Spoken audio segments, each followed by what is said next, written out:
For me, it's probably been at least a couple of months in the making. After Commonwealth Games, I knew that would be for the Australian team. For me to fight my way back into the Australian team was pretty impressive and exhausting. And then to actually get a shot at Commonwealth Games was pretty impressive. So for me, I know I spoke to a few of the players going, this is it, like this is amazing, I'm here. So that was always going to happen. And then I spoke to Julie probably a couple of weeks into the season and said, this is going to be my last season. So I didn't want to tell the girls till as close to the end of the season as possible. Played for 17 years in the top level. So if you put your head around that and training every day, it does take a toll. I've been very fortunate that I haven't had the injuries or those things that have kept me out. So I've been really lucky not to see a physio very often. But the mental side of it, I think, for me, knowing that it was going to be my last season, I knew that I probably couldn't mentally get through another pre-season. I wasn't going to give enough to my team.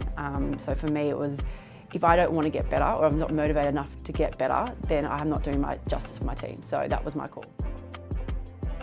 Yeah, it wasn't easy, but I know it's the right time.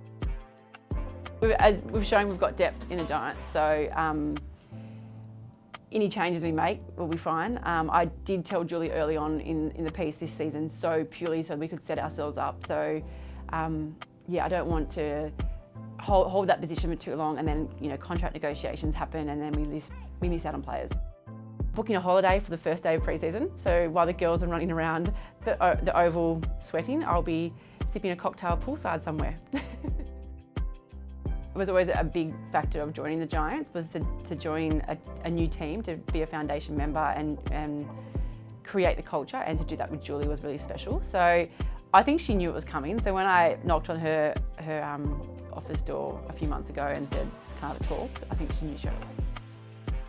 It's going to be surreal actually. I think I probably hasn't really sunk in what I'll miss. I know not being around the girls every day and having that friendships and just mucking around before training and things is going to be quite sad. I'll probably just duck into training here and there and say hello. Yeah, I think I've probably been fortunate in the last couple of years to know that I was getting to the end of my career and having time to step outside the netball bubble and to create a life outside netball. So I like that balance. So I am very busy. My husband and I have the Three Flamingos Cafe down in Albion Park. So he'll probably get me behind the counter working as soon as possible.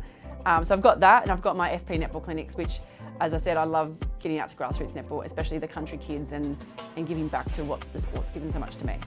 Look, I would love to obviously win a premiership. That would be the fairy tale ending. That doesn't always happen. We would love that to happen, but look, I'm just going to go out there, give it my all. I've got potentially 7 weeks left to go out with a bang, so I can't wait.